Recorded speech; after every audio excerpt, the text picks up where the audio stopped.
Welcome everyone, episode 3 for no Football No Filter. Host Bruno Crack. I'm here with o Sportingista que está todo melançado. Olha a cabeça do gajo, está feito um melão. O Steph e depois o Benfiquista Jorge Fernandes. Everyone good? Everyone good. Good thing to see, but everyone's under control. Steph, you good? Yeah, I'm good, brother. Let's get it on. Let's get it on. Talk about. Good thing to see, but everyone's under control. Okay, Steph, pronto. you good? Yeah, I'm good, brother. Let's get it on. Let's get it on. Talk about. Okay, do you have YouTube on? You can. I do. I shut it off. Okay. I shut it off. És burro que nem o caralho. Okay, go ahead. É burro, mas bonito. Deve ser. Oscuro. Oscuro. Não interessa. Bonito, mas não diz como. Anyway. So we came into in this week, and as you can see, all the big three started. We had another result: Marítimo 1, Setúbal 1, and Gil Vicente lost to Portimonense 1-0. Portimonense really needed those 3 points. Fantastic goal by Lucas Fernandes. Tremendous goal. I didn't see the goals today for Marítimo and Setúbal yet. I can't comment. I don't know what. I know they just ended 1-1, but I'll go take a look in a little bit at the highlights. We can start off with my club, Futebol Clube Porto. We went to Famalicão. We lost 2-1. First half, I have to say, I really liked our first half. I wouldn't say I really liked it, but I thought it was decent enough to win. By the 35th minute, we should have been winning 3-0. You don't have the lineups? Yeah, I have it. I have the lineups. But I wanted to talk about as táticas. As táticas do Bruno às vezes não interessa. But I wanted to see how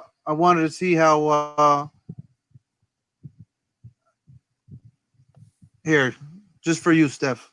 Marchesin in goal, Jesus Corona, Chacel Mabemba, Pep, and Manafá as the defenders. Otávio, Sérgio Oliveira, Danilo Pereira, and Luís Dias in the midfield. O Tosco do Marega e o Tiquinho Soares, outro Tosco, up top. Like I was saying, Marega had his chance. Shortly after, it was Luís Dias. Marega sent him a nice ball. He sat the defender, and then, the defender did a great job in knocking the ball. And knocking the ball out, and it was one of those plays where I think a year from now we're going to see Luís Diaz put those away. And then the last goal was, or the last opportunity was Suarez. Great work by Otávio down the right wing, crosses it. Suarez. If Suarez was a premier striker, he would have buried those. I think if maybe Zé Luís was the striker, he would have buried that one. Unfortunately, it was Suarez. I think Suarez was hot right before the break or the COVID-19 stoppage, and now he's ice cold. And I think the Marega is continuing to be Marega. I think that there was a lack of creativity in the middle. Sergio Oliveira had a bad game, particularly in the second half. Nothing was going for him. I thought on the first half, at least, set pieces, he was giving balls. It was Danilo that just kept on missing them. I thought Danilo wasn't very good. I don't think that he should be a starter at the moment. I've been saying this for the last couple of months. He probably shouldn't have been at the club for the last 2 years. We should have sold him when we had our chance. Obviously, we're not going to get the value that we could have gotten him from 2 years ago. He missed a lot of headers. He missed a lot of cuts. He looks slow. He looks tired. I don't understand how you're tired if you've been out for 3 months. He's just not the same player. I don't think he's motivated. We lack creativity. On the bench, there was a very good creative player, which was Fábio Vieira. And all Sergio Conceição did was tell him to warm up and didn't give him a shot. Second half began. Marchesin made a critical mistake, but the one thing that I got to criticize is Manafá. Manafá already a couple of times this year. He's done this. He runs full speed forward, stops, cuts back, and then he passes the ball 30, 40 yards backwards to the goalkeeper. I mean, you're going forward and you're just going to stop, cut back, and go backwards. I don't understand why. That created a bad pass. Goal for Fabio Martins for Famalicão, ex-Porto player. So for anyone with conspiracy theories, that could go out the window. Porto then kind of worked a little bit. I would almost say that Famalicão did a great job in defending. They tightened spaces through the middle. Porto really didn't have a lot of solutions. And then out of nothing, Sergio Oliveira found Corona on the far post, and he slots it in. But 4 minutes later, Porto falls asleep. Porto loses this game with Marchesín not making a save. I don't remember him making one save in this game. And they lose 2-1. So it's kind of hard to comprehend.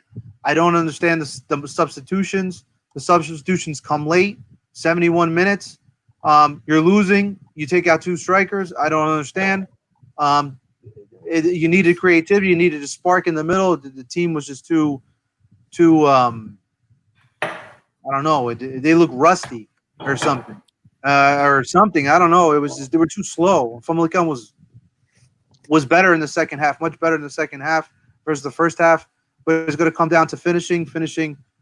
Porto again did not do what they needed to do to win the game, which was score the goals. This game should have been over in 35 minutes, done and dusted, and by Famalicão. A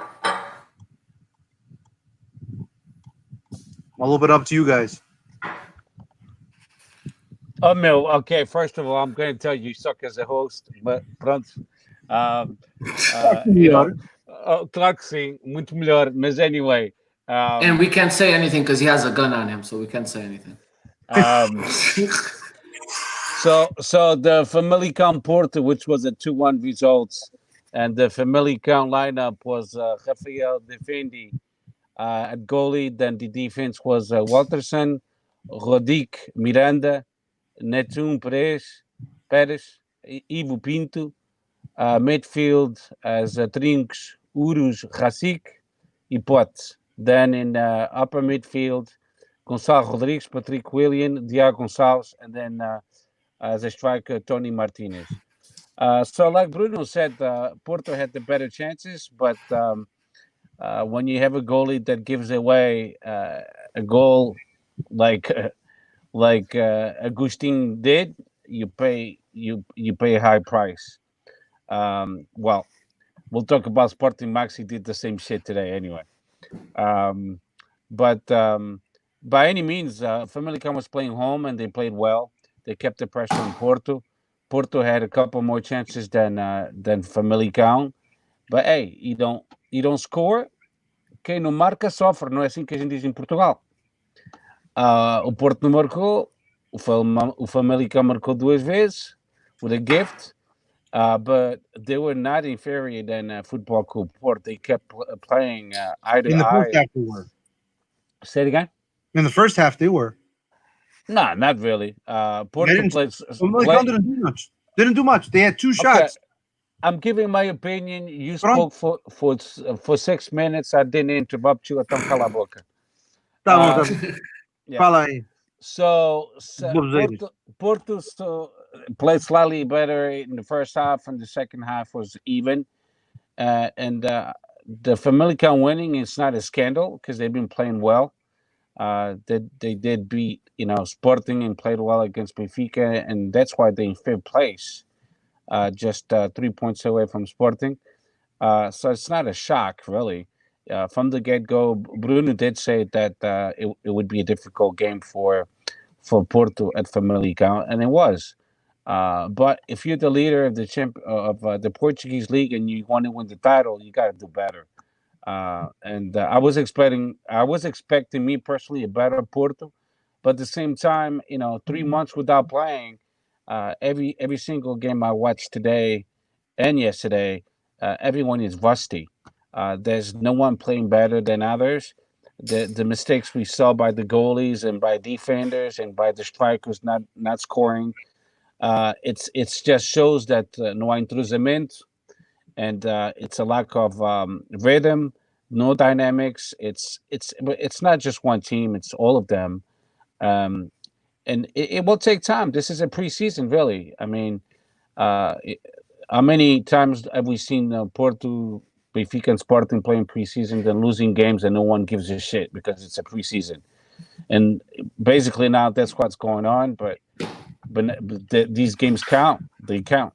And Porto was lucky that Benfica didn't win today. We'll talk about that. But that's all I got to say about this game. Porto could have won, but they didn't. They had more chances.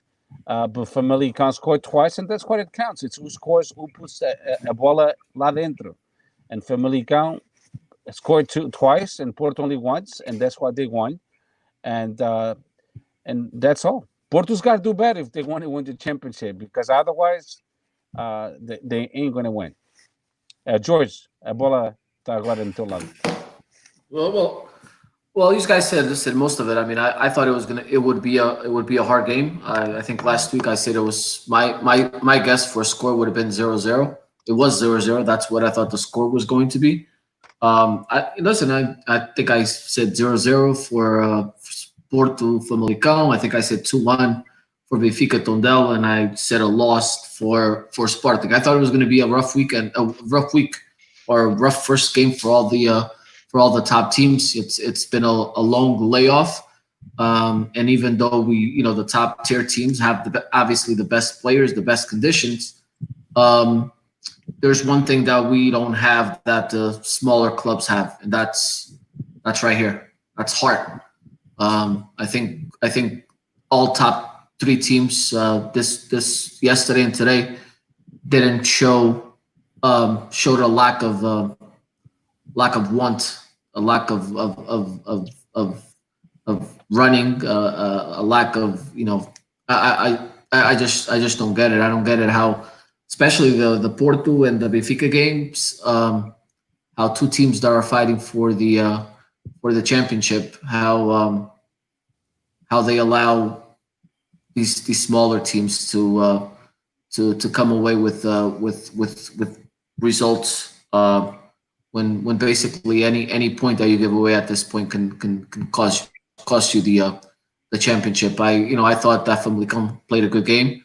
I think Porto, and like today with Benfica, like Bruno said, when you don't score and you just keep delaying scoring goals, the smaller teams, they just start believing more and more and more, and it just gets more and more difficult. And then you get to the second half of the game, and the tactics of wasting time come to play, and the fake injuries and all this good stuff, and you, in a blink of an eye, you're at the 90th minute, and there's nothing that you can do about it. So I thought Porto played a good game. They missed out a lot of chances. I like Marega, I like Abubakar, I like the forwards that they have. And when they're on, but in games like yesterday's, where you need somebody to stand out, and when collectively is not working out, and you need that person to stand out and a play change the game. I think Porto is lacking that player. I don't see a player up front or in the middle that has that capability of just in a blink of an eye changing a game. And then you add the goalie mistakes to it, and it just in a smaller field, right? In a field that you're not used to playing. You're used to playing in your home field, or these bigger teams, Porto, Sporting, Benfica. We're used to playing in those bigger fields where you can tactically you could do different things that in smaller pitches. And then it just as the time goes by, it just creates more and more obstacles. And like I said, in a blink of an eye, it's the 90th minute, and there's nothing you can do. So I think there's Porto needs to do better. Just like we're going to talk about Benfica and Sporting, we need to do better as well. But I don't think it was a surprise. I don't think it was a surprise. The difficult games yesterday and today, I don't think there were surprises. I thought they were going to be tough. Well, I mean, I believe that the title is going to be decided in the next 3 to 4 games. I said it last week. Playing away in an empty stadium favors the smaller clubs, not the bigger. Steph disagreed with me. Steph é burro. O que queres que eu faça? But I knew it because this today was a game, or yesterday and today, both Porto and Benfica. I can't say much for Sporting because Guimarães is a very difficult place to play. But for Porto and Benfica, for sure, they needed the safanão, the wake up call from the fans, and the fans weren't there, and the coach is not going to be enough to get everybody moving, and unfortunately, that's just the way it's going to work. It's kind of sad for Porto. They had a great shot. That's 2 games in a row. They dropped 5 points. I'm pretty sure you're going to have your tally in a second, George. But I can count for my team. My team is 5 points already in the last 2 games that we've played. We've dropped points. One because of the officiating, which was at Riwav, or at home to Riwav, and then the other one was yesterday, which had a lot to do with us. There were controversial calls, which we're going to get to in a second. But that's not something that surprised me, that we're not going to get the calls. The moment I saw the name Frari Vermelho going to be the official for this week's game, I knew that we needed more from the players to win the game. It had to be remate fora da área. It had to be something. He had nothing to do with it. I mean, as much as you want to blame the referee, he had nothing to do. The penalty at the end had nothing to do with it. What about the penalty at the beginning? 2 penalties at the beginning. No. You had the penalty on Pepe, which was the first one that, unlike what you said yesterday when we were chatting privately, it can be a red card, and that would have changed the game right away. So you can just disregard the other 2 penalties because that was the first mistake. Because there's nothing to say that if Porto at whatever minute it was early in the first half, if they were playing with 10 players for the rest of the game, and Famalicão scored that goal, they were up 1-0. We can't say the game would have gone this way or that way. And even scored the PK, if they would have scored the PK. But even if you say that there's 2 penalties for Porto, there was one for Famalicão. Actually, there's 2. There's one for Porto. Porto is the Marega one. I think it's a penalty. It's a handball. I don't think the other one you're talking about. I don't think it's inside the box. That the foul starts outside the box. Foul starts out. If it's a foul, it's outside the box. It starts outside the box, and then you have that penalty for a Pepe at the beginning. So I think at the end, Famalicão, if all the penalties were scored, Famalicão would have still been up by a goal. So I don't think that had anything to do with the referee. Don't forget that the guy that commits, that guy Perez, the center back, he should have got a red card too, and it was in the newspapers that he should have seen red at the 67th minute. So you're looking at 20 plus minutes playing a man down as well. So again, the game could have changed. There's a lot of ifs, but the things that remains important. The thing that we miss goals. The teams miss goals. Let me tell 2 obvious things. Famalicão had to play the game they played, but they're not running for the championship. So Porto, they needed to want it more, and they didn't play that they wanted more. Even your coach Sergio Conceição also said the same thing. You got to do more, and they had to do more. Your team played like shit. They didn't play like a caliber champion caliber at all. Well, Steph, the problem with is I think a lot of those players that we're talking about that played yesterday, they think that getting on the field with their jersey is enough to win the game. That's not going to work. We talk about it all the time, you and I. I think they know that, but they no. Well, they didn't show it. You got to show it. Famalicão is a good team, though, and we've known about this from. We had 11. We had from the 11 get-go. players. We had 11 players that stepped foot on the field. I can say, and this is, I only need one hand to say, Corona, Pep, and Otavio. Those three guys did everything they could. Maybe not great, but they tried. But you do agree that because of 3 months Mavimba. without playing, you know, Mavimba. No, Mavimba played well. but that wasn't. It wasn't only Porto playing bad. Benfica We'll played talk about bad. that. Sporting played I'm bad. going to talk about this game. Okay, exactly. But listen, 3 months without playing. This is a preseason, so it's tough. 87 minutes. 87 minutes. 87 days between the last game and this game. So that's 3 months. It's 3 months. It's a lot of time. A lot of these guys, but then again, so was Famalicão. 87 days without playing. I agree, but Famalicão, the difference between Famalicão and Porto, it's they scored twice and you guys only scored once. That's all. But don't blame the referee. The referee has nothing to do. No, of course not, because he had influence for both sides. It wasn't only for Porto. He missed a penalty in favor of Famalicão as well, and that was an obvious PK by a player. They should know better. Pep should know better with all the experience he's gotten. Making that penalty was kind of a joke, which it was not called.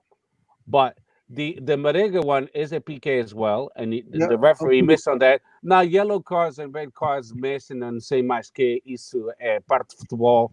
It's irrelevant, really irrelevant, you know. Because there is the one that I'm going to argue the most is the one that the goalkeeper plows Pep. That's not the goalkeeper did exactly what he's supposed to do in that pequena area. He defends the pequena area. He can do whatever he wants. He cannot plow over people. Oh no, he didn't plow. He went after the ball. He didn't plow over people. He went after the ball. He didn't even look at the players. Look at the replay. It's there in the chat or on the page. Na pequena área ele pode fazer o que ele quiser. Okay, so you went after the ball. So going forward, how come you're the only Portista that complains about it? No official Porto site or links or social media complain about that. Only you. Not me. Only you.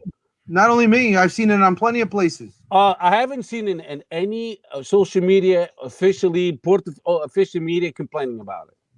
You know why? Because they know better. Only you que tens óculos azuis é que vês essas merdas todas. Inventas penaltis, não sei como, mas pronto. Invento. Okay, when it happens to your striker, I'm gonna use that criteria. Okay, he can do whatever he wants. And then we'll talk about the Guimarães Sport. And defenders, if they're looking in the air, they're looking at the ball in the air, and they run through an attacker. Hey, he was looking in the air. That was in the pequena area. If it was outside of the pequena area, yes, it would have been a PK. What's the difference? What's the difference? Nem digas isso, Bruno. Pelo amor de Deus. You're a soccer coach. Your goalkeeper is protected, but the striker or the attacking player has just as much of a right to the ball as the goalkeeper. The goalkeeper is not.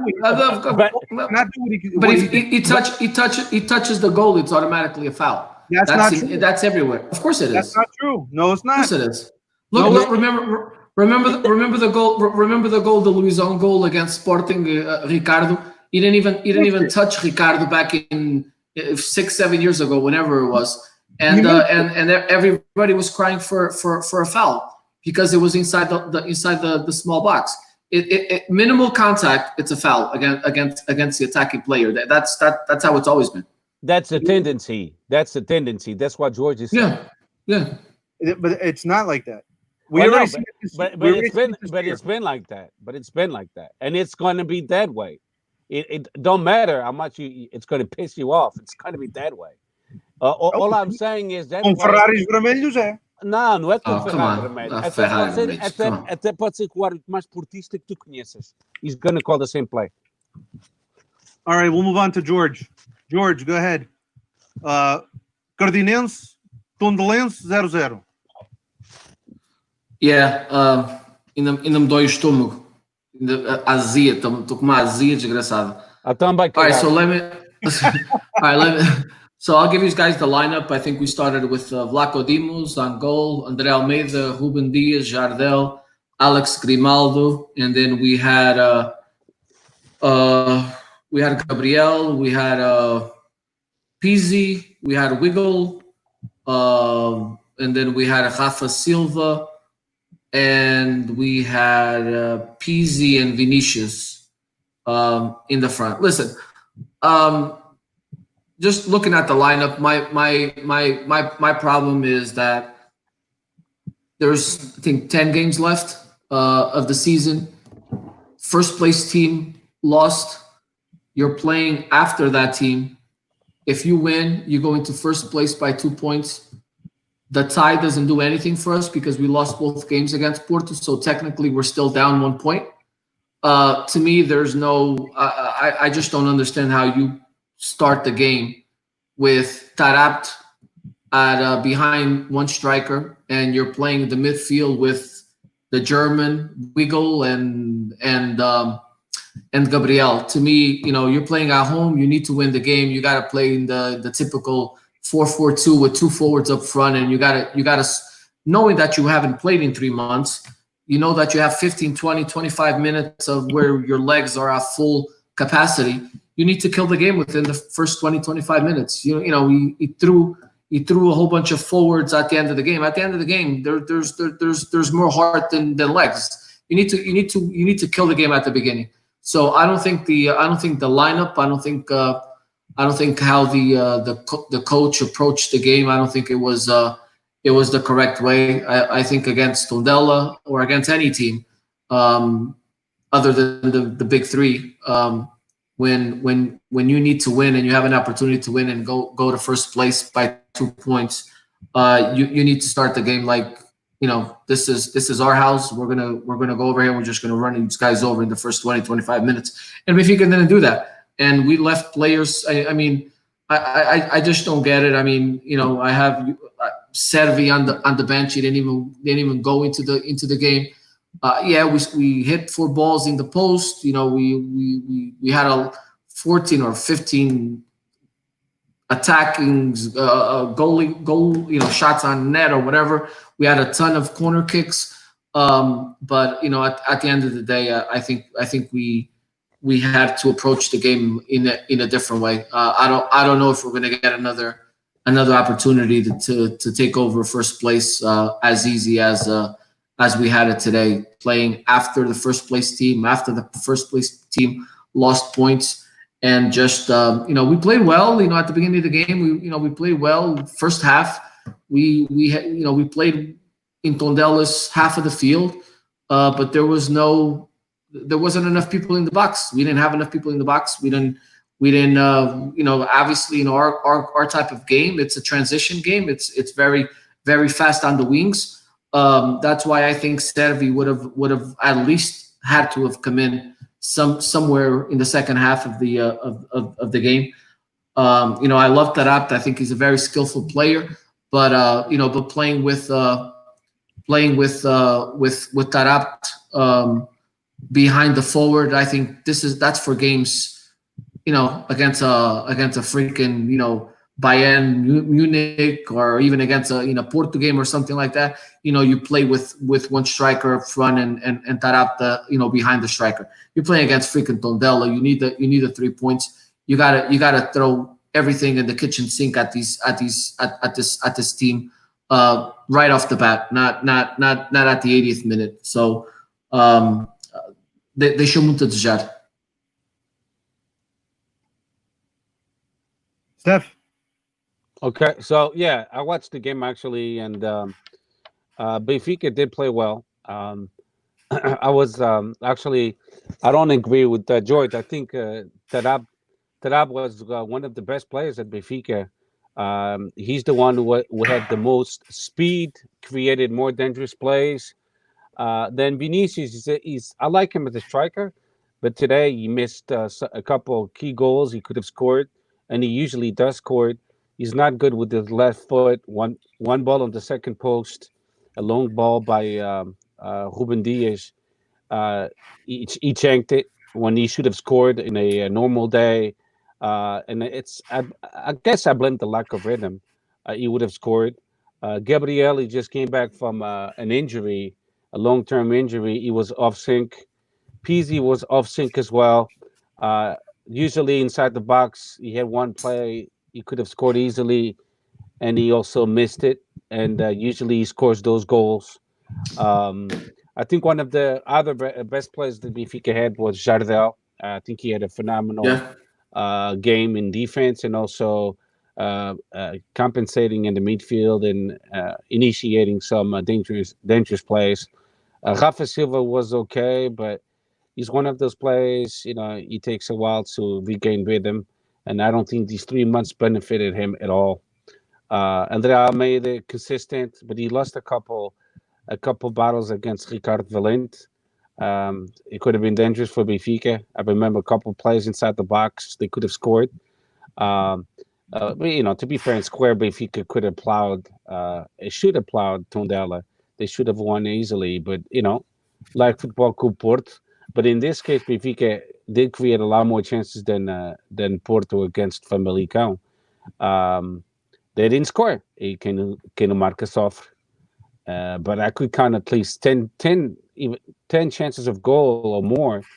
But when you play against a team like Tondela that they park the bus and they played on a 4-5-1, they played with four defenders, two strings, and three defensive midfielders, and just one striker, Ruben Fonseca.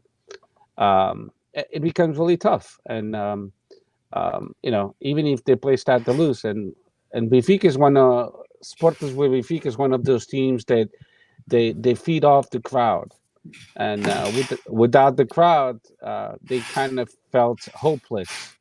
Um, that's why they call the Inferno da Luz, and yeah, I think it's going to be tough for Benfica at home, not having the fans. Um, the noise that you heard on BTV, that was only on BTV. It was not on the stadium. The stadium was completely silent. The commentators of BTV, they explained that they have the Yep. background of the fans.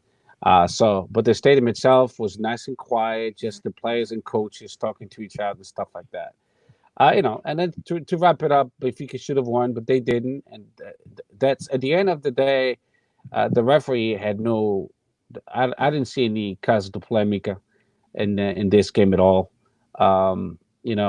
At all. I didn't see anything at all. Even the last play that Bruno mentioned on our chat, you could see that the forward from Tondela pushed the center back from Benfica with his arm, and we all have played soccer, in amateur level, of course, and when you go in full speed and and there's a little touch, that little touch is good enough to put you off balance, and that's what happened. So that was a good call by the referee. And the 0-0 penalizes Benfica because they couldn't score, and that's all I got to say, Bruno. Well, I mean, I Dai, think Bruno. Louis, espera um momento. Um, I watched Benfica closely, and I started to see very similar. First half, they were really looking to score. Tondela, let's call it a spade a spade. They defended exceptionally well. Um, the way they took space through the middle, everything on the outside, they gave everything to Benfica through the outside. I think that guy João Pedro had a very good game.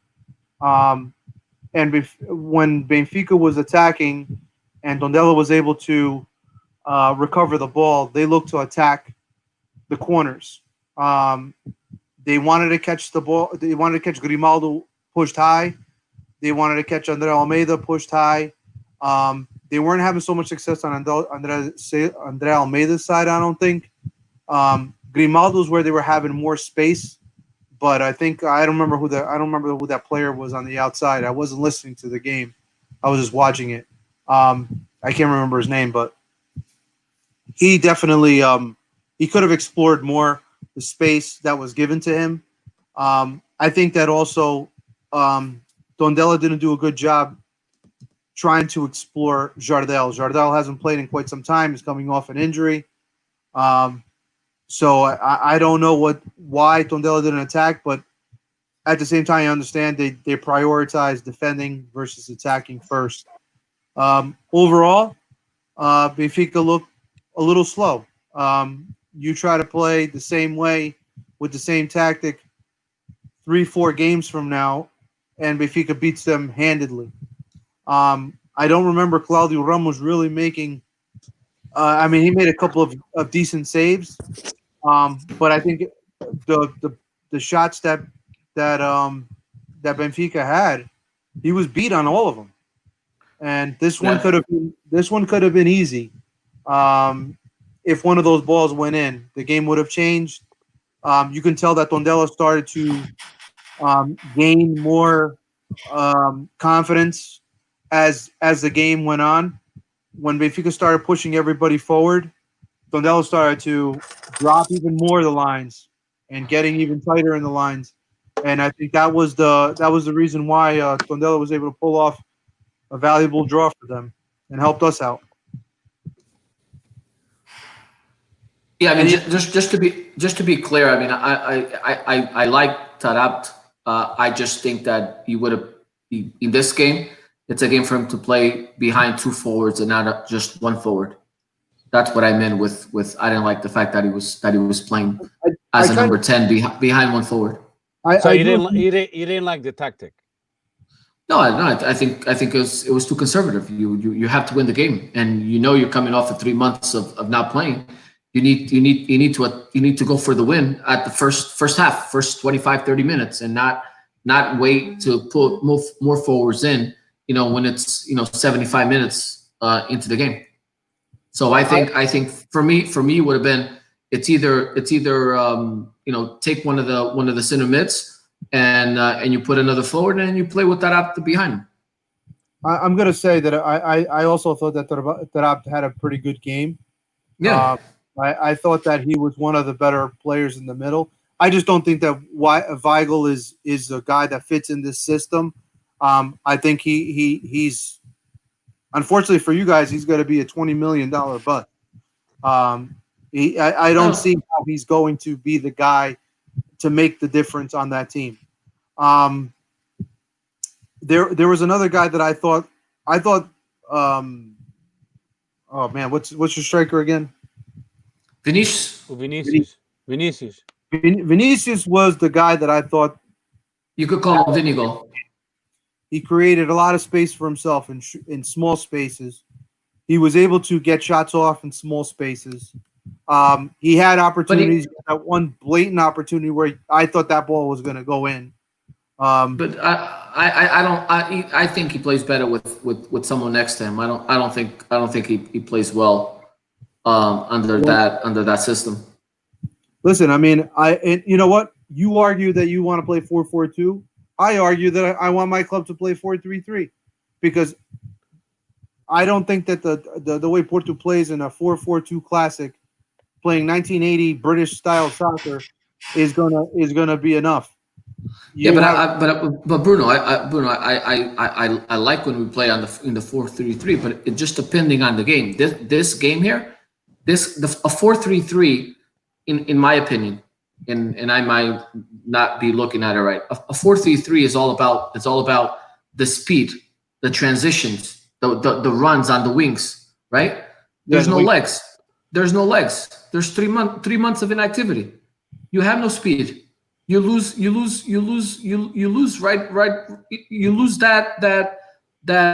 tactic right off the bat. So you need more people in the box. You need to win. Your direct competitor lost the day before, less than 24 hours before. You need to win. You need to put more people in the box. Tarabt, yeah, he did awesome. He did a great job. Vinicius was the only one in the box. It was 1 for 4. There was no one coming up the wings. For me, At the beginning of the second half, you put Servi in. He's got that Argentinian blood. He's always running. Ele tem mais coração, he tem mais corrida do que anybody in that team. Put the kid in. Pull more legs on the wings. If you want to play the 4-3-3, put somebody that can run. I think there's. I gotta tell you, man. It was nothing about tactics or anything. It was just purely bad luck. The balls didn't want to go in. I know it's bad luck.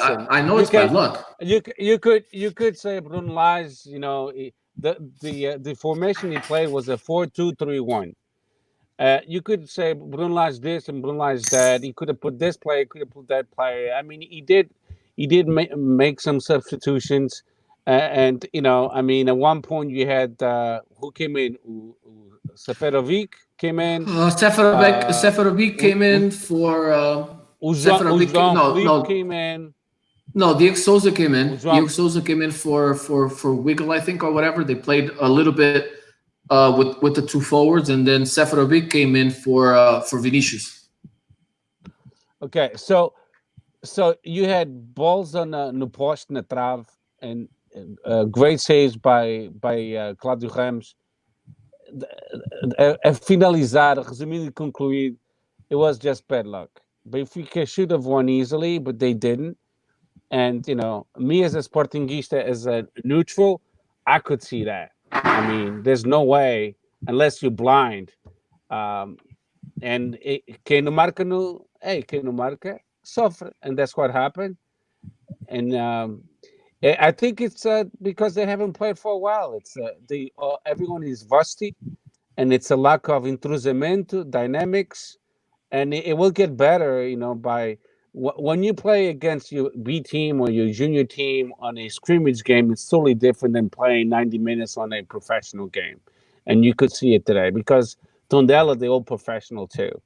So hey, best of luck next time, I guess. George, the one thing I want to say. That guy Jota, I don't think he's good enough to play at Benfica. No, I don't. That's what I'm saying, dude. You're putting this kid in. You're leaving players in the bench, and that's me. Yes, bad luck. We hit a lot of 4 balls on the post and all that stuff. I'm not saying anything other than that. I just think when we went into the you're saying a 4-2-3-1. I don't think that's a formation that you play a possible title game, because possibly this could have been a title game, right? This could have been. That's how it finished. It finished on a 4-2-3-1. Okay, that's how it finished. Well, 4-2-3-1. It finished on a 4-2-3-1. Yeah. You hadn't. É o que está aqui no recorde. I think for me, the beginning of the game, you got to be more aggressive. I just don't like starting a game like that on just with one striker. You gotta be more offensive minded when you need to kill the game in the first few minutes of the game. It's hard to play against a team that the mindset is just to park the bus and get that 1 point. And Tondela, that was their mission. And when if they go to start do Dragão e da Alvalade, they'll play the same way. It wouldn't be any different. It'll be tough to play them. Yeah. All right, we're going to move ahead. We're going to move to Guimarães, Vitória de Guimarães, Sporting, or how Guimarães likes to be called, Vitória Sport Club. Steph, go ahead with your lineup, bud. Okay, so the lineup. So we're going to start with the home team, the Vitória. So they played with Douglas Jesus at goalie, then defense, Florent, Frederic Venâncio, Vitor Garcia, and Bodarenko. I think he's from Ukraine. Then they played with 2 trinks, Marcos Edwards, João Carlos Teixeira, Joseph Amao, Davinson, and Pedro Rodrigues. Then up front, they played with Leo Bonatini. Bonatini. Yeah. Sporting played with Luis Maximiano at goalie, then defense, Eduardo Quaresma, Sebastian Coates, and Jeremy Mathieu. Then in the midfield, they played with Rodrigo Italia, Mateus Luis Nunes, Rafael Camacho, Marcos Acuna. Then up front, uh, Sporar, Luciano Vieto, and Giovanni Borges. So the tactic Sporting used initially was a 3-4-3. That's the tactic that usually Ruben Amorim likes. And the Evo played with a tactic of 4-2-3-1 from the beginning. Both teams they finished the tactic on a Sporting remained the same way, 3-4-3, and Guimarães remained the same way. So my Sporting, we started dominating the game, but very shaky, very slowly. Ruben Amorim, the same way he did at Braga, he likes to have possession of the ball, but I think he's by now he's realizing he doesn't have the play he needs for his tactic. So I can foresee this preseason 2020, 2021, a lot of movements, a lot of changes because the players we have for his tactics, they just don't fit in. Um, I was not impressed with Luis Maximiano. That mistake he made. You can make that mistake at that level. That's infantile. Uh, I mean, I like him. He's at the formação and he's still learning. But how many times are we going to say he's still learning? It's getting old to keep on saying he's still learning. Especially, I mean, that play was just a really bad pass. Well, it was a perfect pass to Guimarães player. Um, uh, we, I didn't like it. I'm expecting much more from him. He could have kicked it to corner for a corner kick or outside. I don't care, but not like that. Um, I was not impressed with Coates and Mathieu. They played okay, but I'm expecting more for the veterans. Mathieu was beat quite a few times. Um, and that's it gave me the chills. Rodrigo Bataglia is off sync. All I saw him was making a lot of fouls. Mateus Nunes was actually okay. Uh, he had a solid game until he was substituted at minute 66. Rafael Camacho also had a good game, very consistent. Marcos Acunha, he was okay, average. I've seen him playing better games. Giovan was actually, to me, one of the best players on the pitch. He was constantly giving headaches to the Guimarães defense. Lucian Vieto, what a disaster. He needs 10 chances to score a goal. It's disgusting. It gets on my nerves. I mean, he makes X amount, and I hate when people say, "Epá, o dinheiro que ele faz não tem nada a ver." Tem muito a ver. If I'm paying you 2 million a year, I'm expecting much more. And this guy, he can't fucking score for nothing, and that bothers me. I mean, he had two chances of easy goals, and he chanked it, or he let the defenders beat him. Andres Porar was the best player for me on the pitch. The chances he got, he buried the chances. Two awesome goals. The first goal, he was persistent, never gave up, and that's why he scored. Also, of course, Douglas, he kind of facilitated it. The second goal, a punta de lança, he dominated. He dribbled Douglas Jesus and marcou. So overall, bad performance by Sporting. When you win the league twice, you have to be able to keep the win. Uh, I give two thumbs up to Vitória de Guimarães. They never give up. Um, Two thumbs down to Maximiano. Expected much more from him. Um, and overall, very poor performance. I do not blame the coach whatsoever. Ruben Amorim is not to blame. It's just the team we have is shit. And we don't have a good enough team. And I can wait for the preseason to get rid of the dead weight and get some some more key players that chosen by Ruben Amorim.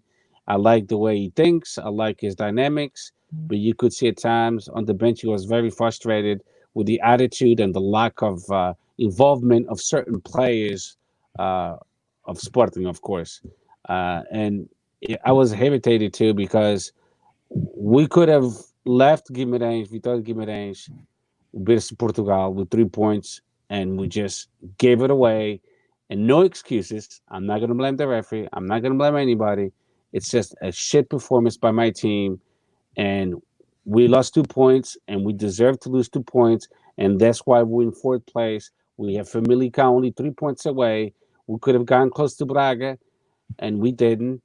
And now we're 3 points away from Braga. If they win tomorrow, we'll be 6 points away.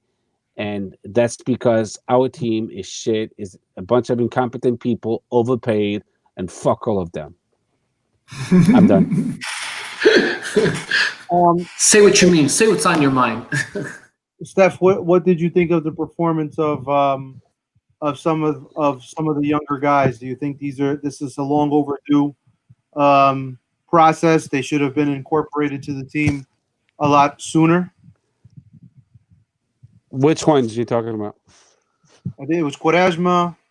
I don't remember I mean Cabral. I think it wasn't he injured for a while. Yeah. Cabral came back from a long injury, and Mutel Luis.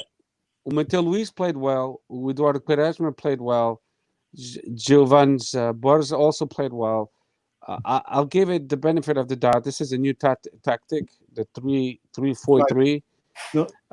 It's, but I was expecting more from players such as Jeremy Mathieu and Coates. They're constantly being beaten, by faster players, and I get that they're not, but they should play better. They shouldn't expose themselves that much.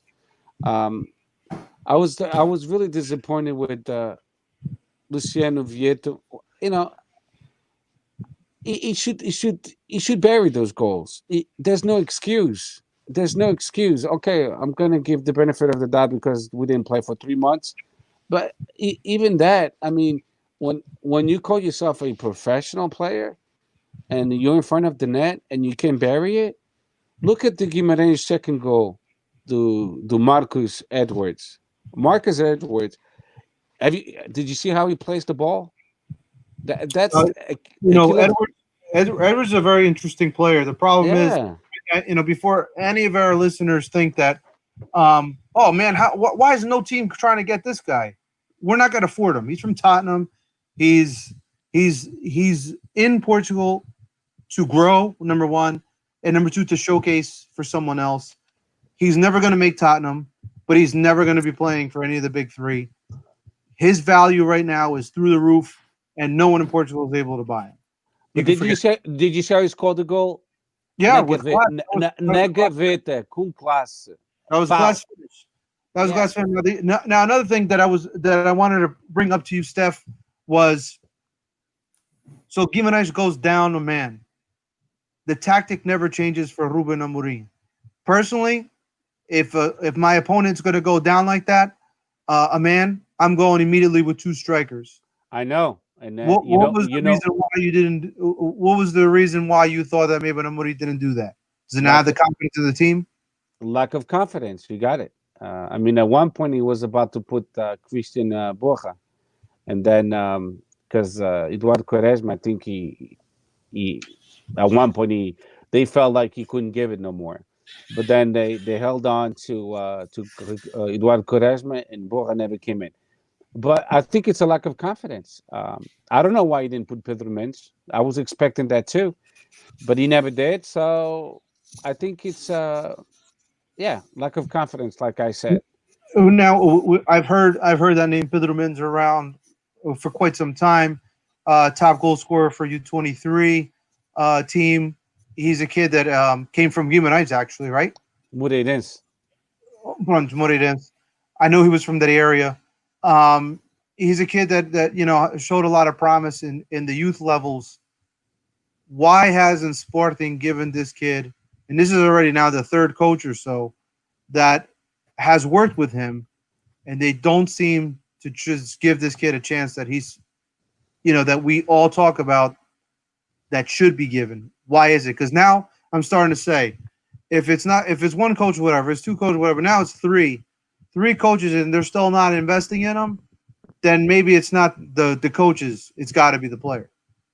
Listen, I don't know if it's something to do with the contract. I've heard different stories. If he plays X amount of games, then Sporting has to pay X amount of money to Moreirense. So I don't know if it's something related to that.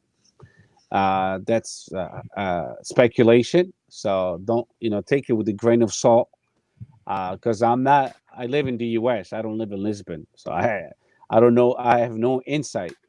But Pedro Mendes is being called on a regular basis to be part of the 16. He gets the call for that. Why he doesn't play more? I mean, this is just the first game after 3 months, so let's give it the benefit of the doubt. Maybe the next game he will play. But yeah, I would like to see him given more chances. I agree with you too. So we'll see next time against our next game. I think is against Pas Ferreira at Alvalade. So we'll see. All right. I'll open up to you guys. Anything that you guys wanted to talk about that happened throughout the week? Any type of event that happened throughout the week that you guys want to bring up? The big thing was just the Benfica autocarro that was attacked today. So I'm going to let George go first because he's the Benfiquista in the panel. Go ahead, George. I mean, there's not a lot to say. I mean, we don't, obviously it's not something pleasant. I mean, we don't. I'm reading here. There's really no information on who did the attacking, or was it Benfica fans? Was it fans supporters of other clubs? So I mean, it's not something that we like to see in any team. It's not new. Again, not blaming anything on any specific club, but it's something that we're used to when we're traveling by a team bus. Getting rocks thrown out of overpasses and all that good stuff. It's not new. So looks like this time there was a couple of players that were hurt, that were transported to the hospital after reaching Seychelles. There's not a lot of information still out. I know Benfica came out with a comunicado a little bit ago, but there's nothing to be said. If it was Benfica supporters, they're not supporters. They're you don't do that to your own club. I doubted that it would be Benfica supporters, but it's unfortunately that's stuff that we're used to. I mean, I kind of wrote that in our chat earlier. This has a culmination of it has a culmination of a lot to do with stress. A lot of people have bottled emotions for the last 3 months, being locked in. Then of course the stress of, hey, Porto slipped. It's our chance to try to regain the lead, and you weren't able to do it at home. I think that's the biggest frustration. Obviously, it's not accepted by any means, but I think you're going to start seeing a lot of that for the next couple of weeks, in particularly with Porto and Benfica fans, and in some ways Sporting fans, because if Braga is able to drop points in the next couple of weeks, they starting off slow. They start having negative results. There's going to be Spartakists going to be like, man, we had the lead twice in this game on the road to Guimarães, which was one of the better teams in the league, and we don't capitalize. And now what? And they're going to start looking for answers. Then they're going to start calling, Lampião do Ruben Amorim, não sei quê, infiltrado, blah, blah, blah, and it all starts.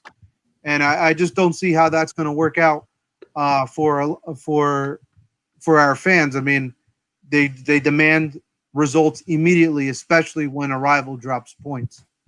Anything else do you guys want to cover? No, I'm just going to give my 2 cents on this one.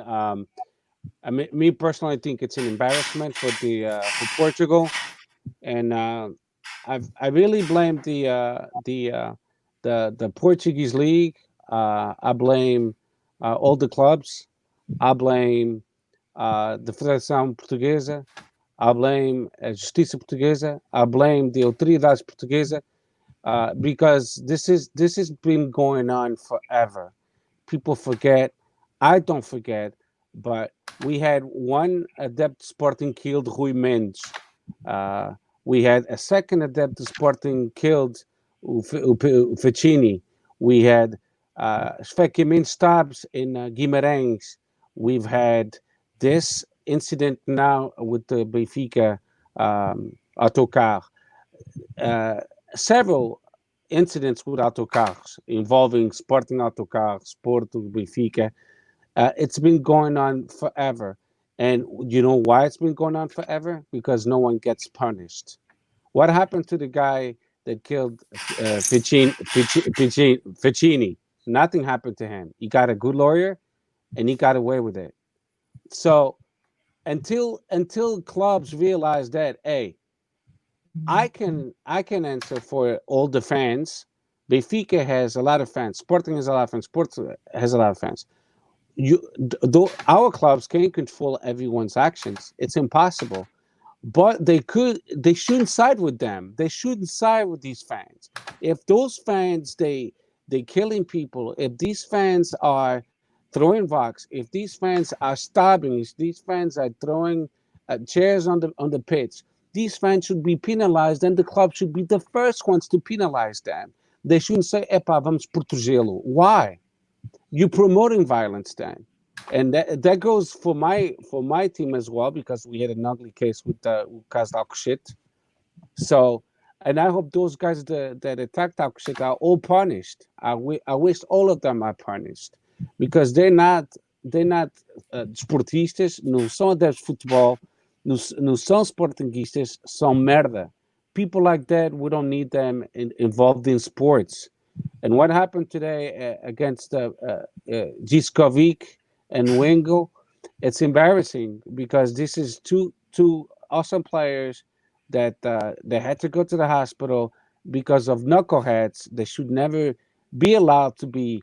I don't know who it was, but if there was Sporting Guiches, they should be disowned and never allowed to be uh, uh, going to a stadium.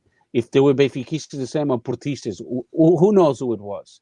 But when they find out, and I'm pretty sure Pizota will find out, they should bar them from any stadium forever and make them examples. And this goes for everyone that doesn't know how to behave like human beings. People forget that football é espetáculo. It's for us to enjoy and to have a podcast like we're doing now, or to, when you invite me for lunch, hey, let's watch Sporting or Benfica Sporting or whatever, so we can have a good time with friends and family. People take it too seriously, and I don't get it why. We're supposed to make friends, not enemies. And this has no place in sport, and it's disgusting. I hate it. When I saw the news, even though I'm not Benfiquista, I didn't like it. It gave me the chills. I'm like, why would people do such a thing? And that's all I gotta say.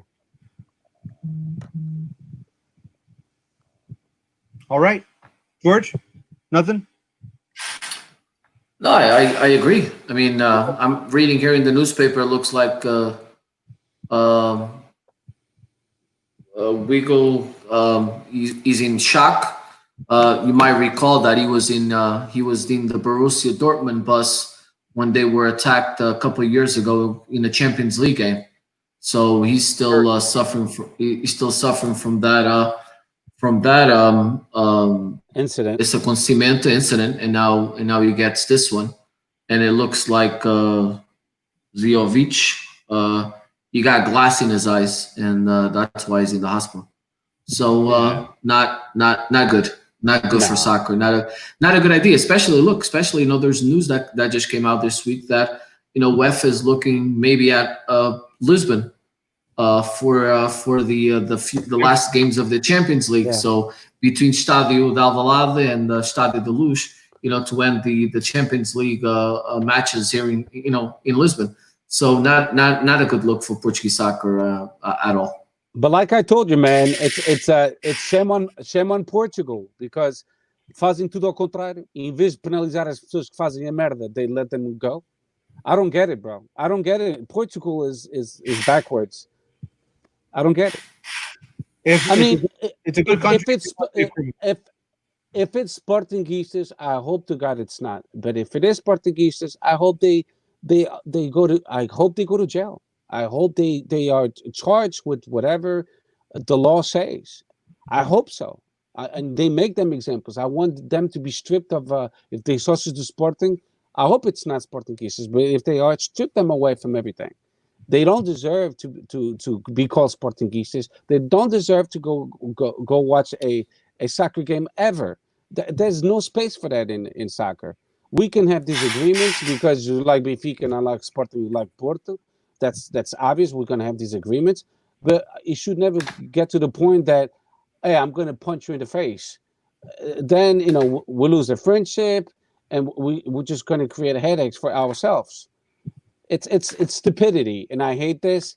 And whoever it was, I hope they catch them and they throw them in jail, like the guys in shit, and like who killed Rui Mendes and who killed Vicini, the stabbing in Guimarães. All of those, our club should not defend these people. Our club should actually say, no, we're gonna persecute them and we're gonna help the law. But that's not what our clubs do sometimes.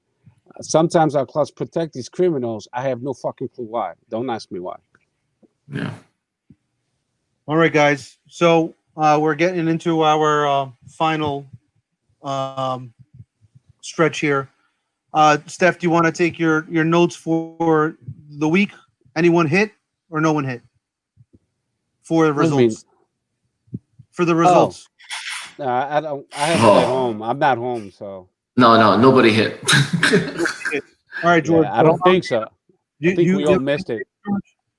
You want to take this down? What happened? You want to take this down? Go ahead. Okay. So we have Portimonense, Benfica. They're the ones that, out of the big three, they're the ones that kick off next week. A lot of interesting games. We can start with Gil Vicente and Famalicão. That's a big game for Gil Vicente. Vitória Santa Clara, Vitória Futebol Clube, which is Setúbal. Santa Clara, Vitória Setúbal really needs points. Santa Clara not safe yet. They could use some points as well. Portimonense, Benfica. George, go ahead. What's your results there? I think it's going to be a tough game. I'm going to say 1-0 Benfica. Steph. Portimonense, Benfica. I'm going to say 2-2. That'd be a great result. I'm going to go down and I'm going to say 1-1. Porto Marítimo. Jorge. Porto Marítimo. I say Porto Marítimo no Dragão, correct? Yes. I say it's going to be 2-0 Porto. Steph. 1-1. I'm going to go down and I'm going to say 1-0 Porto. Late winner by Marega. We'll see Belenenses, Vitória Sport Clube. Belenenses also needing points, as you know. They're down at the bottom, struggling. They'll be at the Cidade Futebol, right? I think that's where they're playing their home games. Yep. Tondela Aves, huge game for both teams. Tondela really needs Aves needs more points than Tondela. Tondela is still down at the bottom. I think they're 4 points clear going into after today. Moreirense Rio Ave. Moreirense is another team that needs points. Sporting Paços Ferreira. Steph, go ahead. Who do you got? I'm gonna say 3-2. Wow. George. Sporting Paços Ferreira. I'm gonna say 2-1 Sporting. I'm gonna go. I don't want to pick yours, so I'll go 1-0 Sporting. They'll get the win. Last game, and I think the biggest game of the week, is Sporting Braga Boa Vista. Steph, go ahead. Braga Boa Vista. That's going to be a good game. I think that game's going to be 2-2. Interesting result. George. 3-0 Braga. I'm going to go with 1-1. Boa Vista takes points back to the Cidade Porto. Anything else you guys want to talk about? No, I think we're I'm good. all I think we're good, good. brother. I think we're All good. right. So, do we have any social media stuff? No, man, I'm on my phone. I can't really check it. So Well, I posted it. I posted it on Facebook. So anybody that wants to chime in, I posted the link to our podcast. You can hit the link, and we'll let you into the chat here, into the podcast, and for any comments or question.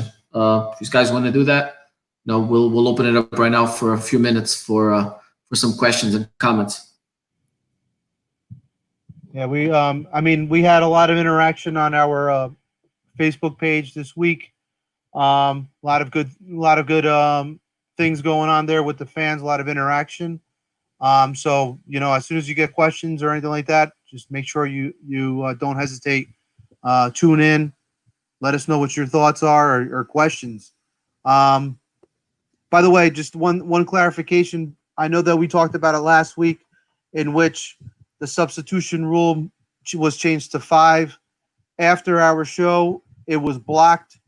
Marítimo was the only team to vote against it. They said it wasn't fair, which I think that was ridiculous on their part. I think that it's this upcoming week that's going to be played. I think that's the week that's going to change to 5. Obviously, again, it has to go through approval. Also, Marítimo blocked the second division. As you guys know, we talked about that 2 weeks ago in our first podcast. Now the everything is suspended. There's no one that's going to drop. There's no one that's going to be promoted. So we got to wait and see what's going to happen with that. I mean, it really is ridiculous. I don't understand why the second division cannot play. I think right now, I said it in our chat. 2 weeks from now, I will bet that there will be fans in the seats in the stadium. I think they're going to open it up. Do I think it's going to be full capacity? I don't think it's going to be full capacity yet, but it's going to be a very good amount of people that are going to be coming in.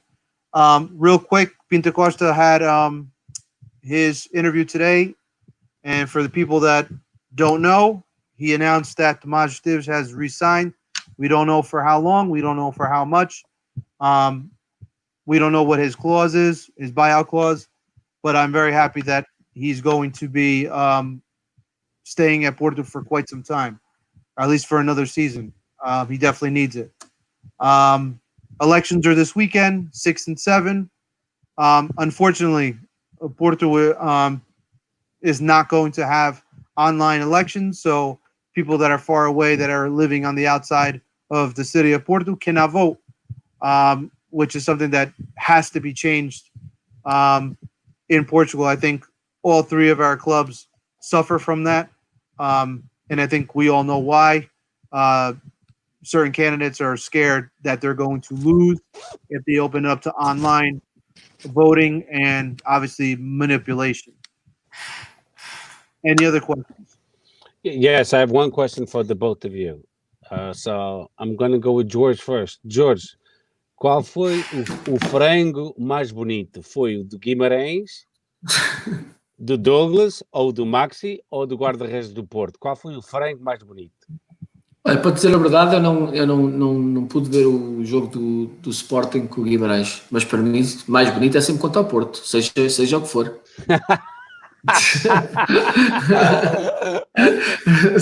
Ok. Bruno Crack, qual foi o frango mais bonito? O frango mais bonito é o que se pode comprar no Craven Barbecue aqui em Cranford. Esse aqui é o frango mais bonito. Para mim, o frango mais bonito foi o do Douglas. Listen, we're going to see a lot of these mistakes in the next 3 or 4 games. Yes. I really believe that, and I'm telling you, you're going to start. I agree. The players you could see that the games I've watched the Portimonense game, the Sporting, Benfica, Porto. If I'm home, I'm going to watch it. It doesn't matter which game it is. Yeah. Because, there's nothing else to do. So I've seen a lot of rustiness, a lot of lack of dynamics, routines. So we're going to see a lot of mistakes. I was glad that our striker scored 2 goals per out, but then our defense was shit. So the second goal of Guimarães, it looked like they were playing ping pong or caralho. But Listen, anyway, I, we're I, Yeah, very I happy really, about. I Sporting really has a do. lot of work to do. Oh We, yeah, we all have a lot of work to do. I'm going to say it again. The league is going to be decided in the next 3 or 4 games. Whoever loses the least amount of points is the one that wins. Number one. Number two, crowd is a huge influence. I'm going to say, and there's a reason why I say that the crowd is going to be allowed in, because Porto already started saying it. Benfica already started saying it. I haven't heard anything on the Sporting side, but they definitely want their fans in because they need the fans to push their teams forward. no, I agree. Benfica, Porto, and Sporting, as we all know, they the ones who draw the most fan base, and and they feed off the fans. Yeah, they do. They do, and without the fans, especially playing at home, it's a lot more difficult to attain a good result or the little push that's needed and in the last minutes of the game, and that's I think what happened with Benfica because they were playing home. Sporting got lucky because Guimarães is they very rowdy to the end, so we got lucky with that. But to finish up and to wrap it up, that's all I gotta say. All right, guys. I think that's really it. If you have any questions or concerns, fans, make sure you hit us up on our Facebook page, Twitter, Instagram, YouTube, whatever you guys want. Answer, ask questions. We're here to answer for you. We'll give you guys our best opinion, and then we'll take it from that. And pretty soon we're gonna invite people. Yeah, Benfiquistas, Sportingistas, Portistas will start inviting people to come over and then to talk to us about how they became Sportingistas or Benfiquistas, Portistas, and about the game. sir, that's it. All right, guys. We'll all see each other next week. Stay safe, and make sure that you try to go to work. So you guys And all wash your hands, social distancing. Social distancing. Yeah. All right, guys. Peace out. Have a good week. All right. Later, peace out. All All right. Bye. Later. Bye.